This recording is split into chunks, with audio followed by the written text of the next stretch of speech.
In this video, I'm going to discuss a couple of things with you guys, the mistakes that I made when I started out and the things that you can actually avoid when you are starting your residential assisted living. So if you're interested, make sure to stick around. What is going on, everyone? I hope you're all doing well. If you're new here, my name is Serge. Welcome to the channel. To all my reoccurring viewers, thank you so much for all the love and support that each and every single one of you have shown me. If you have not yet, make sure to go check out the God Made podcast on most streaming platforms.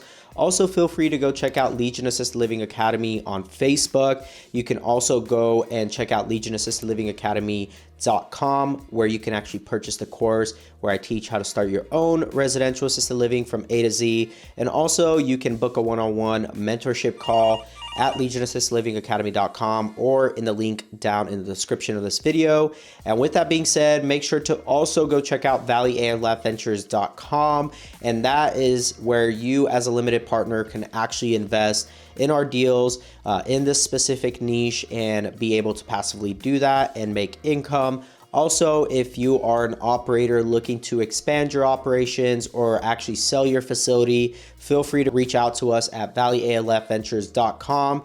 And also, if you are looking to place a loved one or know of anyone looking to place a loved one in the Phoenix metro area, we also provide placements, so feel free to check us out at valleyalventures.com. And now that all the housekeeping is done, let's go ahead and jump into the topic of this video. So I want to talk about the couple of things that I did when I first started out my first residential assisted living business and the things that you can do to avoid the mistakes that I did. And that way, this video hopefully helps you out to be able to prevent and save you a ton of headache when you're starting out. And this is actually relevant to anybody who's actually already in this business.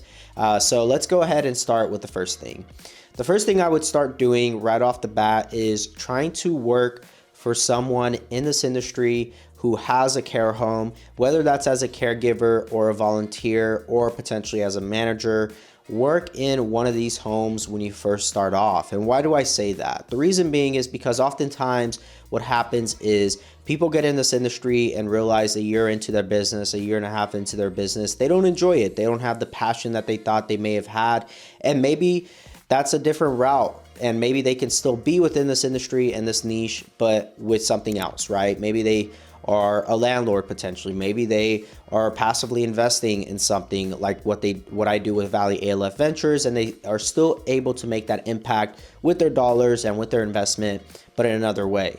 So why do I recommend also just going and working and being able to do that? The reason why is you actually get to grow your network, right? Not only do you get to find out if this is the right path for you or this is the right thing for you to start, but you also get to build your network and you get to do it risk-free. And you're not taking all the liability on yourself when you are working for someone else. You are not risking any of your own money. All you're really risking is your time. And that's fine, because at the end of the day, you are able to do this and you are able to afford the time to be able to learn. And so being able to work for someone else, you get to be involved in their network of people that they work with, right? Whether it be the home healths, the hospices, the nurses, the social workers, the placement agents, the doctors, etc., right? You get to be able to network with these individuals and get to learn more about them and how they actually operate. And so that's another benefit of being able to go and work with these individuals. And at the end of the day, care homeowners are always looking for staff. They're always looking for volunteers. They're always looking for caregivers and managers. So at the end of the day, you're not going to have a problem being able to actually go and work at one of these facilities and being able to learn from their business and how they operate everything. So that is one of the main things I did. I, in the beginning, did not do this. I automatically jumped straight into doing it right out of nursing school. You know, at the end of the day, I had the healthcare background, but I did not have the business acumen background. And that gave me a lot of headache, right? I had to learn a lot of things on the fly, on my own skin, and it cost me not only time, but money as well. So just keep that in mind when you are actually looking to start this. And at the end of the day, it doesn't hurt to just be able to go volunteer maybe a day or two throughout the week. It doesn't need to be all the time, but being able to be consistent and show up there, you can really build that relationship with that care homeowner and really get to see what their operations is like. And at the end of the day, you're giving back by helping these elderly. Now, another thing that I would also start doing, right, when you're getting started, is understand your area, understand the community that you're actually going to be starting this business out of. And what do I mean by that? Get involved in your community. Go to the local churches there. Go to local fundraisers, and just get involved in your local community and start building relationships. Because in one of my previous videos, I did talk about having relationships in this business. This is how you grow your business, and this is ultimately a business relationship type of deal, right? You have to be involved in multiple relationships in sense of business, being able to understand what people need and want. And so with that, make sure you get, because at the end of the day, if you're involved in your local community, you can grasp what it is they're struggling with. What is it that they're going through? And everybody at some point will have to deal with placing a loved one in a facility at some point. And you being able to know who those individuals are before they go and, find a placement agent, or before they go to the hospital, or, even when they come out of a rehab, they'll know exactly who to reach out to, which will be you, because you've put yourself out there already and that you already have a care home. At the end of the day, that's very important. Also, be willing to network with other care homeowners. This is something I wish I would have done really early in my journey of starting my own residential assisted living, was getting to know other operators, because I feel like within this industry that is not done nearly as often.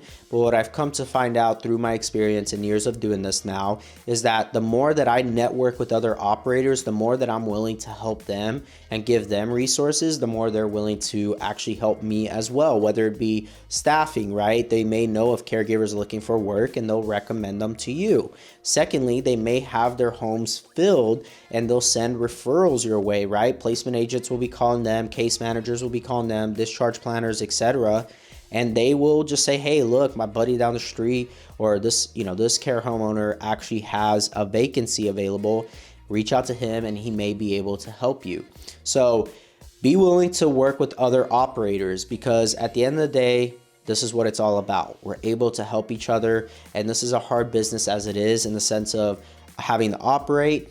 But if you're able to build a great network around you, it definitely makes it a lot easier. So I wish I would have done that when I first started out. I didn't start doing that probably until like year 2 of me running my business, and I wish I would have done it sooner.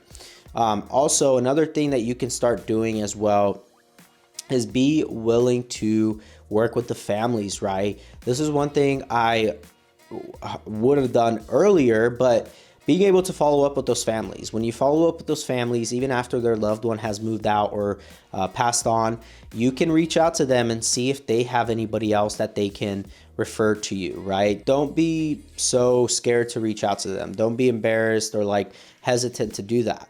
Also, reach out to them and get reviews, get testimonials, get these things that will help your business really grow, right? If you don't have those reviews and you don't have a social website present, most people are not going to come to your facility. When I get recommended to a facility, right, or to any type of business, what do? I go look at the reviews. Let me see what people are saying about that business. What are the people saying about that restaurant, etc., right? The same goes for your care home. Have a online presence and ask families for referrals. Ask them to give you reviews. And at the end of the day, you know what type of relationship you had with those family members, with those individuals, right? If they weren't the best family members and they weren't the biggest fan of your business, maybe they're not probably the best person to reach out to, but you know which families cooperate, which ones really love the home, the ones that have expressed it multiple times when they've come and visited. So just be willing to do that. I didn't start doing that until later on, because at the end of the day, I just was so focused on like the day-to-day things, and that was my next mistake.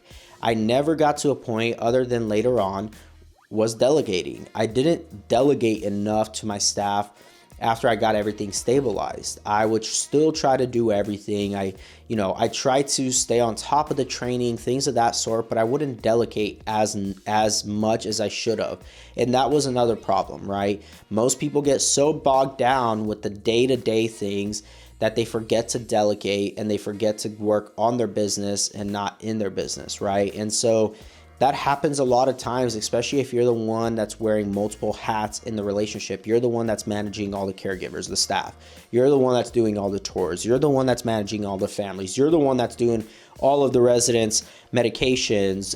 You're doing all their orders, right? Everything. That was me. And that was something later on I figured out I cannot do much more if I'm so bogged down constantly with this. So just keep that in mind. Be willing to hire potentially a manager when you get to the point that you could afford one. Be willing to train your head caregiver to be able to manage your other staff, right? The other caregivers. So just keep a lot of this in mind as you're going through your journey of starting a residential assisted living. And I hope that this video provided you guys a ton of value. And if it did, make sure to like, comment, and subscribe, share it. And also feel free to go check out LegionAssistedLivingAcademy.com where you can purchase the course. You can also book a one-on-one mentorship call with myself. Also, feel free to go check out ValleyALFVentures.com where you can actually come and invest with us passively. And if you're an operator looking to expand or sell your facility, again, check us out at ValleyALFVentures.com. And with that being said, I appreciate you all, and I'll talk to you all in the next one. God bless.